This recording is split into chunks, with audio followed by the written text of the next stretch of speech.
So Lorraine, as GB's Performance Director, you analyse the team's progress at events like these. What are the biggest improvements you've seen in terms of individual performances, but also the team's performance as a whole?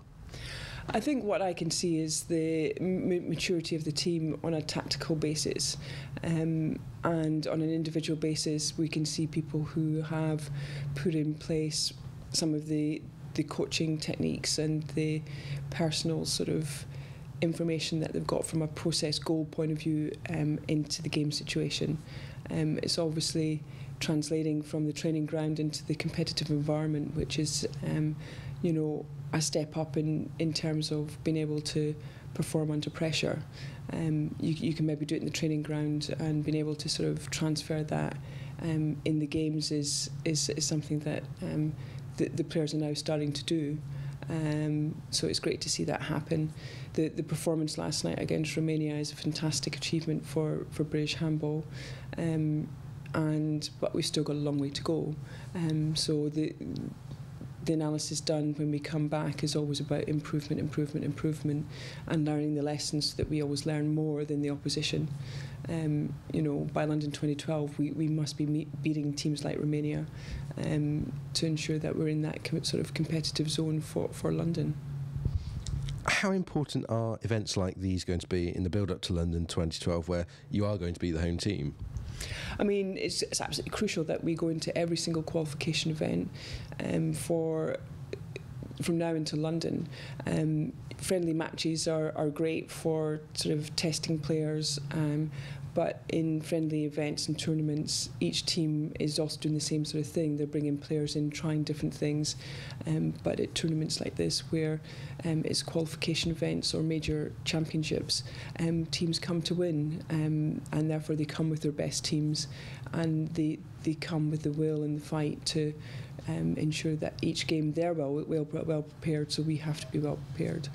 And also it allows us to, within a competitive environment, day by day, ensure that our players are learning, and it's a meaningful event, and we must do that in lead up to London 2012, so that London's not the first major tournament that we compete in.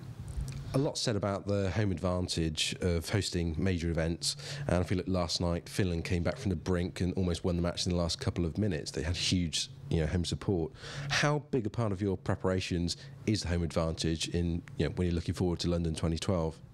I mean, home advantage is fantastic, because there is a lot of research that sort of says that you can do fantastic things, but it could also be a disadvantage with our players living abroad within their clubs, and playing their handball within the top nations within Europe. We have to ensure that London is a home for them, so we've got to bring them back and ensure that they're playing games, international games within the Olympic arena in the lead up to London 2012, that we train there on a regular basis, so that it does become their home, and that it is they walk into that for the first time within the Olympic environment. It's not a scary place for them, that this is our place, this is sort of our Colosseum for everyone else to come in and do battle with us.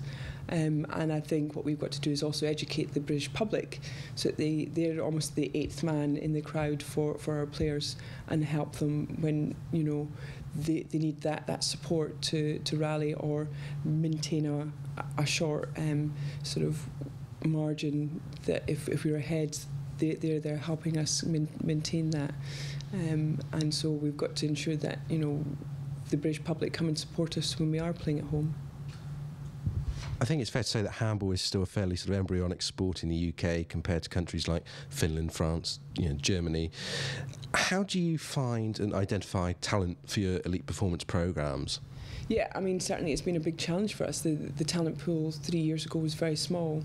That's now increased, and we've got 70 athletes within our sort of ballpark figure looking to break into the senior squad. We've got 26 athletes within this is our men's squad, 26 athletes in the senior squad, and about 30 in the under 21s, and there's a number of peripheral players. We must continue to look for talent, because it's not just about London 2012, it's beyond London, and what we've got to do is create the environment that nurtures that talent, because it is very precious to us. You know, we don't have, you know, a wide base of people playing that we can just pluck players from. So when we find talent, we've got to nurture it and put the right environment from a coaching point of view, but also from a support point of view, to ensure that they maximise the opportunities that they have.